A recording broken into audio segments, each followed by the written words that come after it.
Clam chowder. He's one of the best quarterbacks we've got. I'm being a little teed off. He's not generational. Like, Jaden Daniels is my number one. I would take Michael Penix before I took JJ. I had to slap my salami. That's the point. All right. He wasn't a superstar standout. He was literally only just did his job to let his team succeed. Yeah, okay, good morning, afternoon, and evening. It's the guy you should believe in. Dropping heat like every season. Underdog like Willie Beeman. Classic like Dom singing. Blasting like bombs ringing. I guess I define winning. All right, heading into our third piece here. These next three are pretty quick, so we'll kind of rapid fire these. I had to slap my salami. I'm sorry. I so much enjoy interrupting you. I don't know why. I'm sorry, brother. I'm sorry, brother. You know what? You go ahead. You lead the show. I don't know what's next. I don't have your notepad. That's the point. All right. The third piece here. John Harbaugh says JJ is the best quarterback in the draft.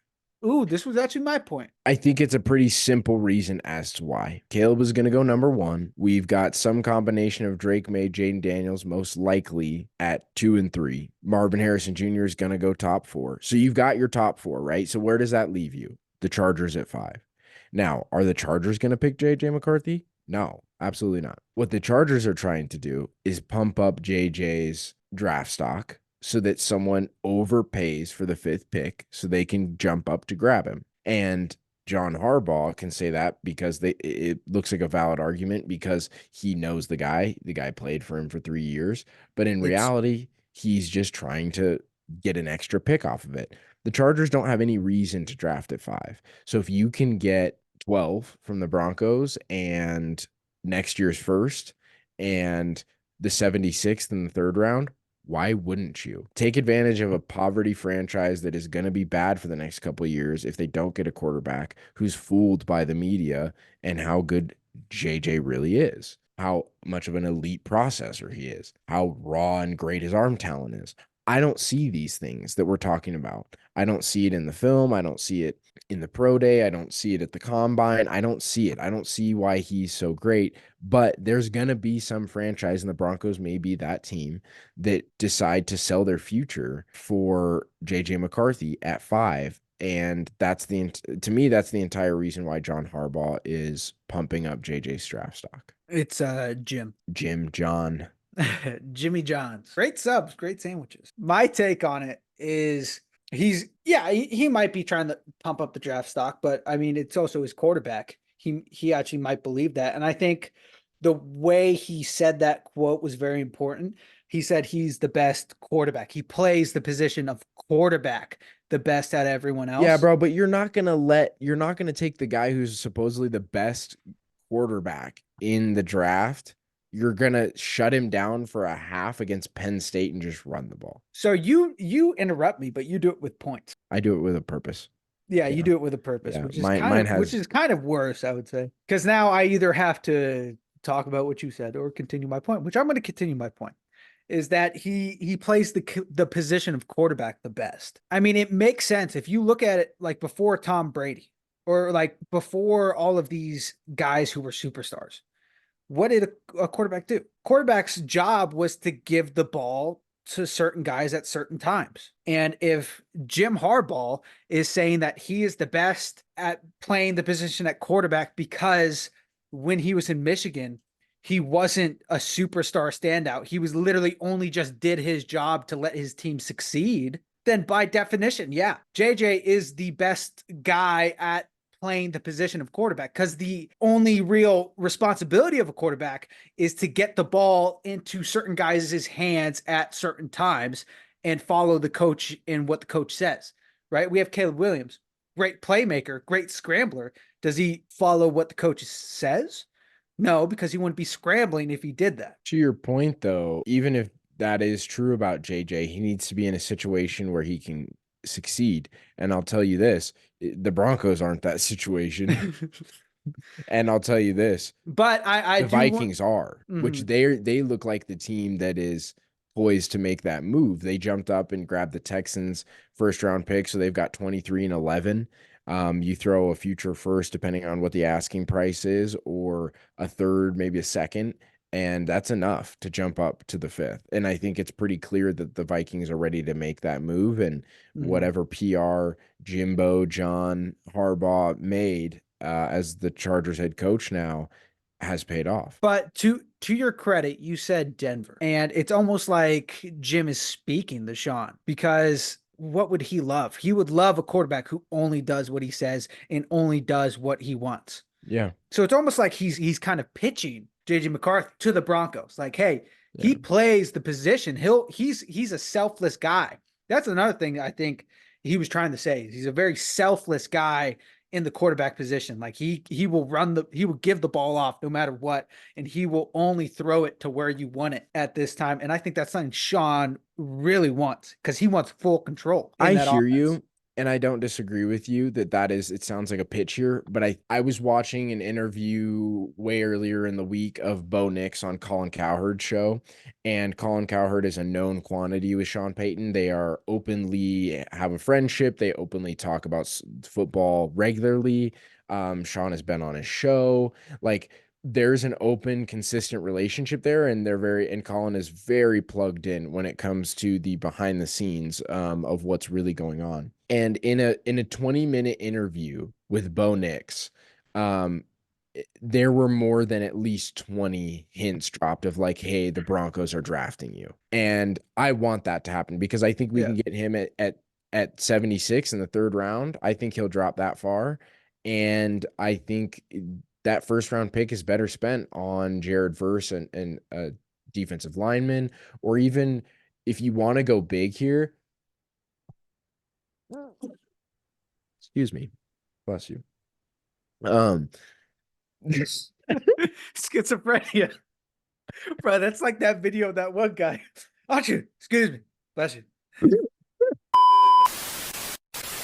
Yeah, for about 20 minutes, Colin Cowherd was telling Bo Nix, hey, the Broncos are drafting you.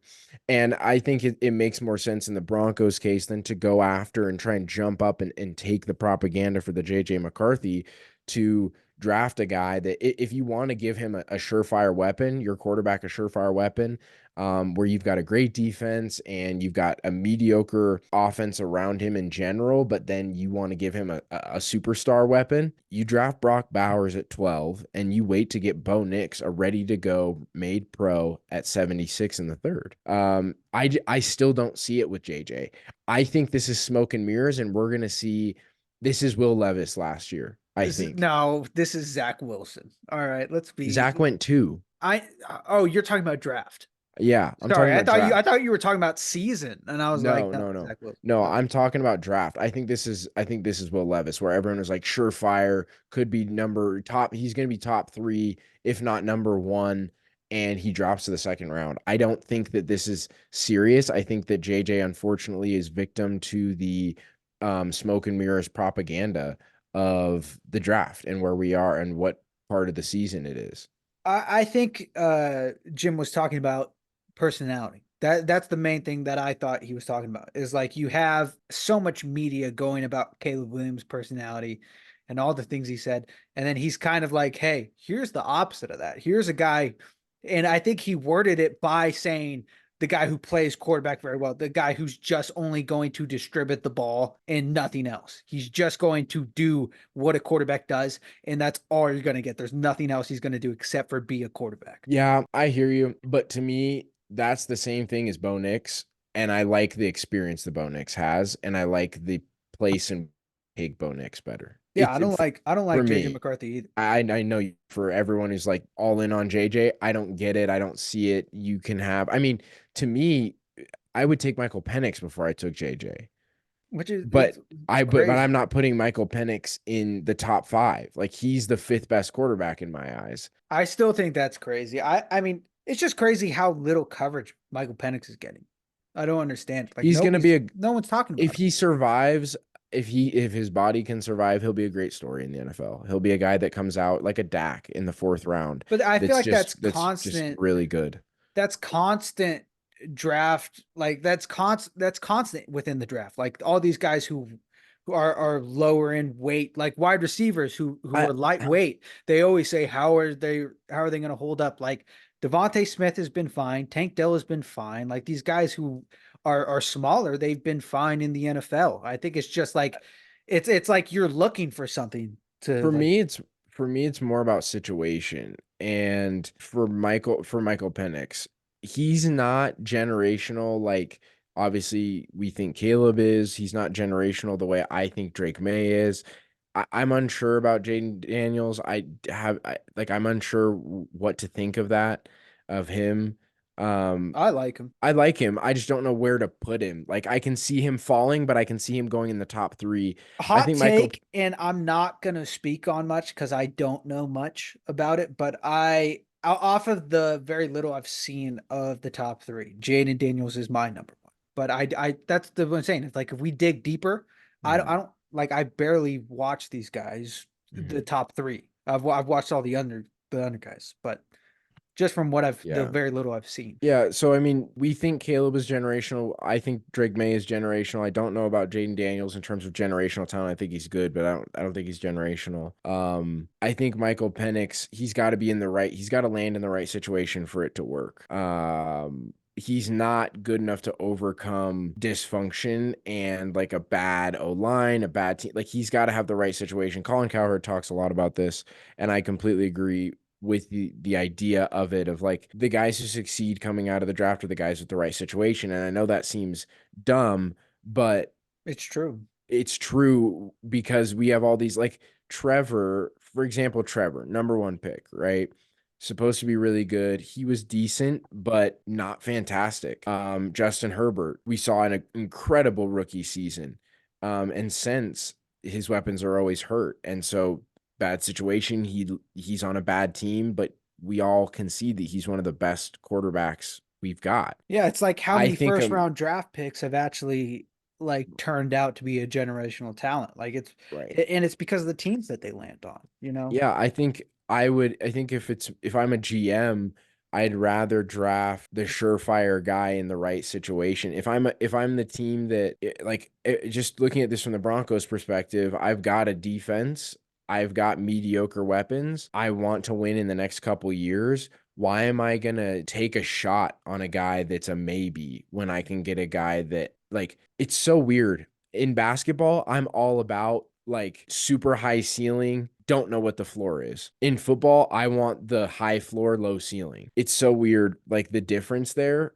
But I think in the NFL, you're better off going with the low floor or the high floor guy because there's so many more variables of what can go wrong. It's harder Like, to develop in the NFL. I mean, yeah, in it the just NBA, is. it's like, okay, yeah, you're a bust, but you're a rotational guy. Like, Yeah. it's such a smaller draft to where even if you do go in the top 10, yes, you're expected to be like generational, but at the same time, you look at like this draft class, and the top 10 are all going to be role Well, guys and in you the can next play 5 years. more. Like there's not a time within basketball that you can't go play basketball and get Yeah, better. There's right. you can't play full contact football just Yeah, like in the offseason. You just can't do it. Right. yeah. So like it just takes longer to develop because you have only 17 games. And then if you're a guy who's lower, you're not going to get that many reps. So you're not going to get that much reps with the speed of how NFL really is. In practice, they only go full pads, not even full tackling, like once a week. So it's just hard. Like basketball, you can train 24/7, 365, and in football, you just can't do it. All right. Well, final verdict: JJ McCarthy is not a first round pick in our eyes, and we're clueless as to what this hoopla is about. Finally, and this one is just for gigs. The UFL has started. The opening games were today, so we missed those, but they play tomorrow. If you didn't know, the UFL, the USFL, and the XFL have merged into the UFL. They took both leagues had, I believe it was 16 teams, and they condensed it, or no, both leagues had, yeah, I think both teams had 16 teams, and they've condensed it to 16. So the talent pool is much more focused. Like, there was 32 teams total in each, like in both leagues combined. Yeah. They've come together and they've condensed it to 16. Why So not the 32? because it's the UFL, they can't support that many teams. But they had the numbers to support it. But here's why it's interesting, because think about the talent pool. The problem with those leagues was that the talent was so kind of thin.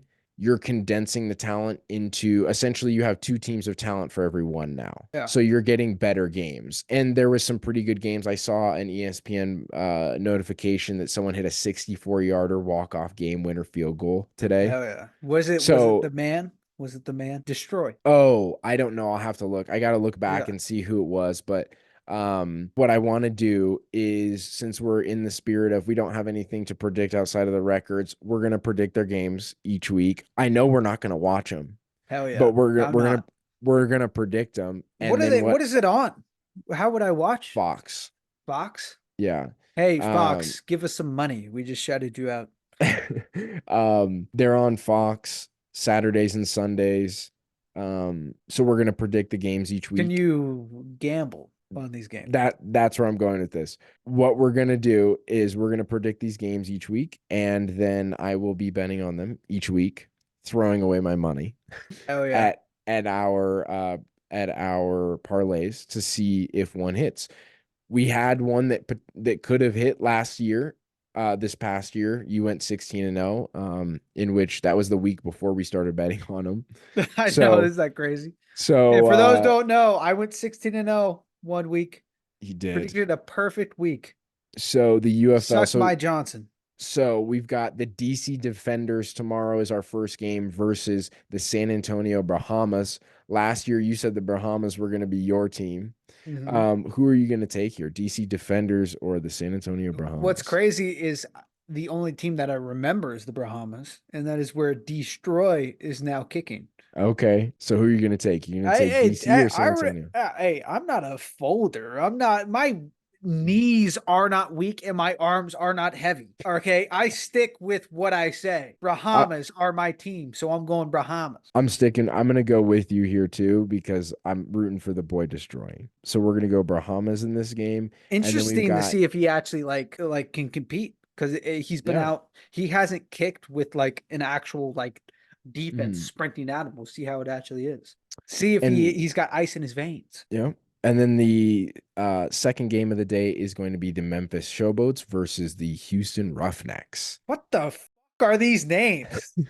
Showboats and Roughnecks? Yeah, where are you gonna go with this one? I'm gonna go Memphis Showboats. Memphis Showboats. I'm going Showboats. That's where I'm going. Where are you going? You going Showboats or Roughnecks? Here's the thing. If the Memphis Showboats, every time they score or get a sack or get a first down, if they don't like do a celebration, I'm gonna be pissed, right? Because that is their name is the Showboat. So if they don't live up to their name, like General Booty and Rowdy Beers, I'm gonna be a little teed off. I'm gonna be a little hot. But I'm gonna go. What's the other team? I already forgot. Showboats versus Roughnecks. I'm gonna go Roughnecks because I like the name. You're gonna go Roughnecks. All right. So then that's got to be like they're talking about a pig. There's got to be, for whatever reason, it feels like they're talking about a pig, a roughneck, like a boar, mascot, like a boar. I'll have to look at their mascot. So we are both taking the Bahamas, and then we are split with Showboats and Roughnecks. I'll put those parlays in early tomorrow morning. It is Easter tomorrow, so good day. They're playing on Easter. Yeah, hopefully the Lord blesses us on Easter. Yes. Okay, so after that, we talked about JJ McCarthy and Jimbo Harbaugh and him pumping up JJ. Neither of us believe that JJ is actually a first-round pick. The UFL, we made our predictions for the first Sunday set of games for the UFL, and we're going to put some money on it. We're going to see what happens. We'll report next week on how we did. Joe? Chow. Clam chowder.